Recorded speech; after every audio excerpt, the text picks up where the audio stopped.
Hi, you're on the Reddit Confessions channel. Her laughter was the kind that made heads turn. Light, almost theatrical. She tilted her head back a little too far, letting it echo through the cafe. His joke wasn't even funny, but she laughed like he had just solved world hunger. And I stood there holding her car keys. I wasn't supposed to be there. I was only dropping off the spare set because she'd left hers in the ignition that morning. Again. She texted saying she was grabbing a quick coffee with her team. What she didn't say was that it would be him. The guy I'd seen once before at the holiday party, the one she said was just a little full of himself. He was sitting across from her, leaning in like they were sharing secrets no one else in the world would understand. She wasn't looking at him the way a married woman should, and she sure as hell wasn't acting like anyone was waiting for her back home. I stood in the doorway for maybe 6 seconds. That's all it took. She saw me. Our eyes met. Nothing. No wave, no awkward excuse to step outside. Just the flicker of recognition. Then her gaze slid right back to him, like I was someone delivering mail. Her smile returned, so I did the only thing that made sense in that moment. I walked to their table, calm, silent. I set the keys down beside her untouched coffee and said, "You forgot these." She blinked. Her mouth opened like she might say thank you, but she didn't. Neither of them did. She asked if I wanted the truth or a lie, and I hesitated for too long. Maybe because I was hoping she'd default to the lie. Maybe because the truth already felt like it was unraveling everything we had. But I looked at her, and I said it anyway. The truth. Just say it. She exhaled sharply as if relieved, and that hurt more than I expected. "I like the way he sees me," she said. Just like that. No build-up, no apology, no trembling lip or regret in her eyes. Just honesty handed over like a folded napkin. "He listens. I don't have to explain myself twice. When I speak, he actually—" She stopped herself. Not because she wanted to spare me, but because she knew I already understood. My voice felt stuck in my throat, but I managed a cracked, "So what am I, Marlo? A ghost? Furniture? Just someone who keeps the lights on?" She looked at me then, and for the first time in a long time, I think she actually saw me, but it didn't change anything. "You're familiar," she whispered, and my heart just sank. That word did more damage than if she'd screamed she hated me. Familiar? I was the old sweater she kept in the closet for rainy days. I was a routine, a placeholder, and now she'd found someone who made her feel new. I didn't yell, I didn't break things, I just walked into our bedroom and stared at our wedding photo. Her dress was wrinkled in the picture because she had danced too much at the reception. I used to love that about her, the way she never cared what anyone thought. I used to think that fire was meant for me. That night, I didn't sleep. I laid on the couch while she took the bed. I didn't even hear her come in. But sometime around 3 a.m., I heard muffled crying from the other side of the wall. Maybe guilt, maybe nothing. But in the morning, she made coffee for one. And it wasn't for me. That morning felt like I was living someone else's life. I sat at the edge of the bed, looking at the steaming mug on the kitchen counter. Black coffee, the way she liked it. No sugar, no cream. I used to make it for her every morning, and she'd smile as she took it. But now it just sat there, brewed by her, for herself. I'd never felt so unnecessary in my own home. She came out of the bedroom wearing a navy blue dress I didn't recognize, tight around the waist, low cut back. It wasn't one of her usual office outfits. I watched her fix her earrings in the mirror by the hallway, completely ignoring the fact that I was even in the room. "You going somewhere special?" I asked, not because I cared about the answer, but because I needed to hear her voice. Something. Anything. She didn't even flinch. "Client lunch," she muttered, still adjusting her earrings. I nodded slowly, though my stomach twisted. Client lunches didn't require perfume that heavy or a dress that tight. She grabbed her phone from the kitchen table, and for a moment, her hand froze on the screen. Then, like a reflex, she angled the phone away from me. But not fast enough. The name lit up clear as day. Theo. I didn't say anything. I didn't have to. She saw the way my face changed, my lips twitching, my fingers curling into the sleeve of my sweater. And yet, she just blinked, locked the phone, and said, "We're discussing a campaign." That's all. I didn't believe her, but I didn't push. Not yet. Instead, I said something pathetic. "You smell like you're trying to be someone else." She stared at me, unsure whether to take that as a compliment or an accusation. Maybe I am, she said softly. Then she picked up her bag and left. The door closed like a full stop. I stood there for a while, frozen, before I did something I never thought I would. I took her tablet from the bookshelf. She always synced her texts for work continuity. I hadn't snooped before. I hate snooping. But when your gut screams, it's either madness or survival. The first thing I saw was a message from him. You looked unreal yesterday. Can't stop thinking about your laugh. Same time today? No emojis, just those words. Smooth, director, familiar. Underneath it, her reply, don't make me regret coming. I closed the tablet. My hands shook. Not from anger, just from the realization that I was now the one holding all the wrong pieces of a puzzle I never agreed to solve.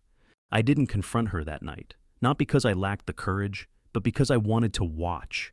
I needed to see how far she'd let it go before she'd break her own silence. And in a strange way, I think she was testing me too, pushing the line to see if I'd finally push back. That night, when she came home, she walked in humming, as if her day had been light and beautiful, like nothing was unraveling beneath our roof. She saw me on the couch, looked at me for less than a second, and then walked past without saying a word, like we were roommates sharing rent and not vows. She left her purse on the kitchen island and went to the bedroom to take off her heels. Her phone was still in her hand, but the tablet, the one she forgot to disconnect earlier that week, was in my lap. I watched as her latest text appeared in real time. Thanks for today. Needed that. You always make me feel new again. I didn't need to see the name. I already knew who she sent it to. But what she didn't know was that I finally sent one too. My hands were trembling when I typed it, but my thumbs didn't hesitate. To Theo. Just curious. Does your wife know that you're in love with mine? I hit send. And the second it delivered, I turned off the tablet and walked to the bathroom, locking the door behind me. I didn't want to hear what came next. I didn't want to see her panic. I just wanted to sit in silence and know that, for once, I'd tilted the ground under her feet. 10 minutes later, I heard her pacing, then the tap-tap of her fingers typing frantically. Then silence. When I came out, she was standing in the kitchen with the tablet in her hands, her face pale, her lips parted. She looked like she was trying to speak, but couldn't find the air. The first thing she said was, "What did you do?" I almost laughed. "What did I do?" I said, my voice steadier than I expected. "No, Marlo. What did you do? And how long were you hoping I'd stay stupid enough not to ask?" She didn't deny anything.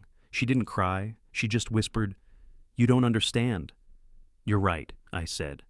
"I don't, but your lover's wife will."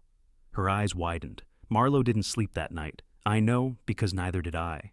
She kept getting out of bed to check her phone, whispering into it from the bathroom like I wouldn't hear the click of the door or the quiet panic in her voice. I stayed in the guest room, lying flat on my back, staring at the ceiling fan like it might suddenly stop spinning and give me some sort of sign. By morning, the silence was colder than usual. She sat at the kitchen table in her robe, scrolling endlessly, her coffee untouched. I walked past her without a word, and just before I left for work, I paused by the door and said, "You should let Theo know I didn't send the message anonymously." Her fingers froze on the screen. I didn't wait for her reaction. I didn't need to, because what she didn't know was that I'd already heard back from his wife. Her name was Kendall. I'd found her Instagram weeks ago before I even had proof, just instinct. She looked normal, happy even. One of those people who posts weekend brunches and Pilates class updates. I messaged her the previous night after sending that text to Theo. No accusations, just, "Hi. I know this is unexpected. I think your husband and my wife are involved. If I'm wrong, I'll disappear. But I don't think I am." She replied at 3:43 a.m. Her response was one sentence. "I've known for a while. Can we talk?" That one line hit harder than anything Marlo had said. Not because I needed more evidence, but because someone else had been enduring the same storm in silence. I wasn't alone in this betrayal. It made me feel seen for the first time in weeks. Later that day, I met Kendall at a bookstore cafe halfway between our neighborhoods. She showed up with tired eyes and a folder of screenshots, messages, emails, even a hotel reservation under Theo's name. She had dates, times, everything. She said she didn't want revenge. She just wanted clarity. I told her I wasn't sure what I wanted, But by the end of that meeting, I knew one thing. If Marlo thought she still controlled the narrative, she was about to be very wrong.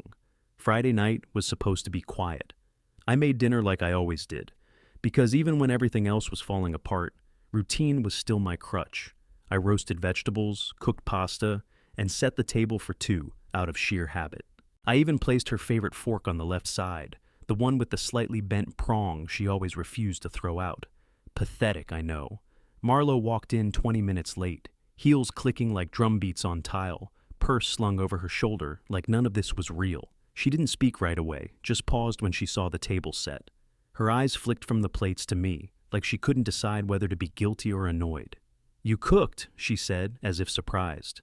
I didn't respond. I just poured wine into her glass, then mine, and sat down. The air between us was thick, stale, and hot and electric. "You've spoken to her," she finally said, after pushing food around her plate. "Kendall, yes." I took a sip. "She's more honest than you." Marlo flinched at that. Not visibly, but enough for me to feel it. She set down her fork. "Do you want me to beg? Is that what this is? You want me to unravel in front of you so you can feel righteous?" "No," I said. "I want you to stop pretending like you're the victim." She looked at me then, really looked. The wariness in her expression wasn't fear. It was calculation. She was trying to figure out what I knew and how much damage it could cause. "She means nothing," Marlo whispered. "It was curiosity, a distraction. You wrote him that he made you feel new again." I didn't raise my voice. I didn't need to. "That's not curiosity, Marlo. That's not a distraction. That's a confession." She blinked, then stood up abruptly, pushing the chair back with a screech. "So what now? You expose me? Send my text to my boss? Make a spectacle out of me?" "No," I said, standing as well. "You've already done that to yourself." Then I slid the envelope across the table. Inside was a printed screenshot. Theo's wife had sent it to me that morning. It was a photo of Marlo and Theo, hand in hand, leaving a hotel lobby, dated, time-stamped. She didn't open it. She didn't need to. Her face turned the color of the wine in her glass. She didn't speak after seeing the envelope. She stood frozen, her fingers resting just inches from it, as if touching the paper would somehow confirm that everything she had hidden, twisted, and rationalized was now completely out of her hands. I didn't press her. I didn't move. There was nothing left to uncover, no more lies to flip over like puzzle pieces. We both knew what was broken, and it couldn't be glued back together with late-night apologies or carefully worded justifications. The next morning, she was gone before sunrise. No note, no call, just a half-packed suitcase missing from the closet and a few hangers swinging in the air like they were still confused by her sudden decision. I didn't chase her. I didn't ask where she went or who she was with. The irony is, after all the silence she gave me for weeks, her leaving without a word felt like the most honest thing she'd done. 3 days passed. I didn't tell anyone. I went to work. I ate alone. I slept lightly, waiting for the sound of the front door opening, even though I hoped it wouldn't. On the fourth morning, a knock interrupted my quiet breakfast. When I opened the door, she stood there, not with tears or remorse, but with a blank expression and her keys in her hand. "I came to talk," she said. "I didn't invite you," I replied. She stared at me like I'd slapped her. "So that's it? You just shut the door?" "No," I said calmly. "You shut the door weeks ago. I just finally locked it." I didn't slam the door. I didn't yell. I simply stepped back, took the keys from her hand, and closed it. Quiet. Final. That night, I deleted every photo of us from my phone, but not out of anger. I realized I didn't need reminders of what we were pretending to be. I didn't hate her. I hated what I let myself become to keep her. I hated the silence I tolerated, the dinners eaten in emotional starvation, the phone screens turned just slightly enough to make me doubt my worth. The truth is, she didn't leave me. She didn't speak after seeing the envelope. She stood frozen, her fingers resting just inches from it, as if touching the paper would somehow confirm that everything she had hidden, twisted, and rationalized was now completely out of her hands. I didn't press her. I didn't move. There was nothing left to uncover, no more lies to flip over like puzzle pieces. We both knew what was broken, and it couldn't be glued back together with late-night apologies or carefully worded justifications. The next morning, she was gone before sunrise. No note, no call, just a half-packed suitcase missing from the closet and a few hangers swinging in the air like they were still confused by her sudden decision. I didn't chase her. I didn't ask where she went or who she was with.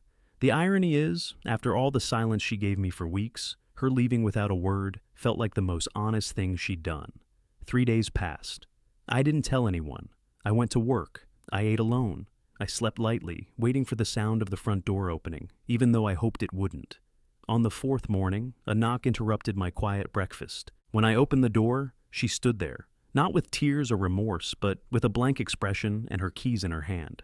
"I came to talk," she said. "I didn't invite you," I replied. She stared at me like I'd slapped her. "So that's it? You just shut the door?" "No," I said calmly. "You shut the door weeks ago. I just finally locked it." I didn't slam the door. I didn't yell. I simply stepped back, took the keys from her hand, and closed it. Quiet. Final. That night, I didn't sit on the couch waiting. I booked a weekend trip instead, alone, somewhere quiet. I brought a journal, not to write about her, but to write about me, who I was before all of this, who I forgot I could be. I didn't go there to escape. I went to restart. Healing doesn't happen in one night, but it starts the moment you choose yourself. And for once, I did. Thanks for watching Reddit Confessions. If you've ever experienced a turning point like this, when someone's betrayal led you back to your own strength, share your story in the comments below. What moment changed everything for you? Don't forget to like, subscribe, and join us for more real stories that reveal the truth behind closed doors.